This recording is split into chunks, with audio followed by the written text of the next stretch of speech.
गाजियाबाद में double murder से सनसनी फैल गई, जहां एक पिता पुत्र को बेरहमी से उतार दिया गया मौत के घाट और बदमाश हो गए फरार। लेकिन जब हुई सुबह तो मिली दोनों की खून से लथपथ लाश। ऐसे में पुलिस उन कातिलों को कर रही है तलाश जिन्होंने इस वारदात को दिया अंजाम। ऐसे में उठता है सवाल कि आखिर बाप बेटे का कातिल कौन है।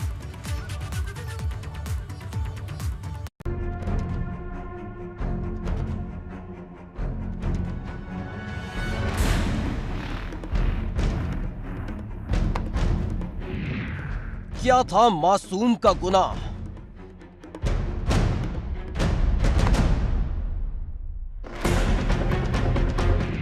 जो मिली खौफनाक सजा।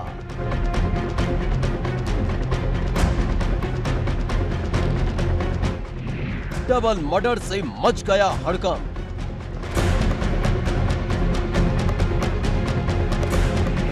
कौन है बाप बेटे का कातिल?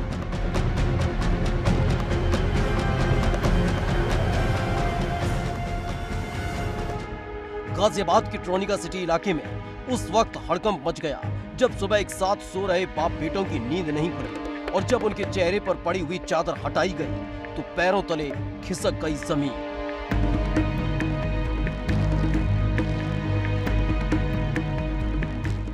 दोनों के शव खून से लथपथ पड़े हुए थे।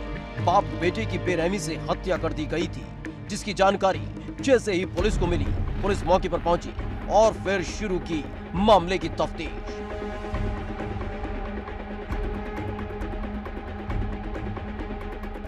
मासूम का क्या था अपराध?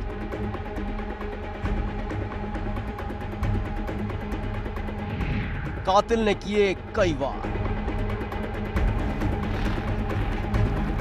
राम पार्क कॉलोनी के रहने वाले नईम उल हसन देर रात अपने 8 साल के बेटे के साथ घर में सो रहे थे, लेकिन सुबह होने के बाद भी वो नहीं उठे तो पास जाकर घर वालों ने देखा तो दोनों की बेरहमी से हत्या कर दी गई थी। गाजियाबाद में हुए डबल मर्डर से इलाके में हड़कंप मच गया है। गाजियाबाद के थाना लोनी ट्रोनिका सिटी क्षेत्र में उस समय हड़कंप मच गया, जहां लोनी के कासिम बिहार में पिता और पुत्र की हत्या से सनसनी फैल गई। पिता और पुत्र की गला रेत कर बदमाशों ने घर में घुसकर हत्या कर दी। आखिर 8 साल के बच्चे को भी बदमाशों ने बनाया निशाना और उसके गले को भी रेत कर की हत्या। घर में सोते वक्त की गई बेरहमी से हत्या। हत्या से पहले पिता पुत्र से हुई मारपीट। किसी जानने वाले पर हत्या का शक। घर में आराम से दाखिल हुए थे बदमाश। अलग अलग एंगल से जांच कर रही पुलिस।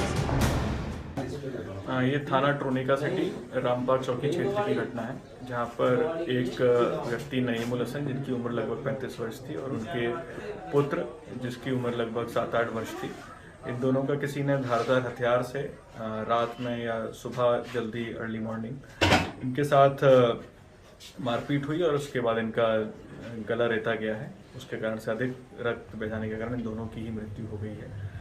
दोनों ही शवों को पोस्टमार्टम के लिए भेजा गया है और इसमें अभी तक इस तरह की चीज़ें लग रही है, कोई भी फोर्स एंट्री नहीं है या कोई भी लूट का प्रयास नहीं दिखाई दे रहा है। इस तरह से लग रहा है कि कोई जानने वाला ही व्यक्ति है जो कि अंदर बात करके एंट्री किया है। इसमें सभी पहलुओं पर हम जांच कर रहे हैं। बहुत ही जल्दी हम केस को खोलेंगे और जो भी दोषी हैं उनके विरुद्ध कठोर कार्रवाई। फिलहाल पुलिस अलग अलग एंगल से जांच कर रही है कि आखिर कातिल का इरादा क्या था, क्योंकि तफ्तीश में पता चला है कि हत्या के बाद लूट जैसी वारदात को अंजाम नहीं दिया गया।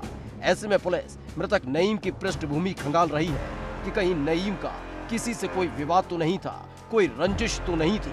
लेकिन सवाल उठता है कि आखिर ये कैसी रंजिश थी जिसमें मासूम को भी बेरहमी से उतार दिया गया मौत के घाट। एबीपी गंगा के लिए गाजियाबाद से शक्ति सिंह की रिपोर्ट।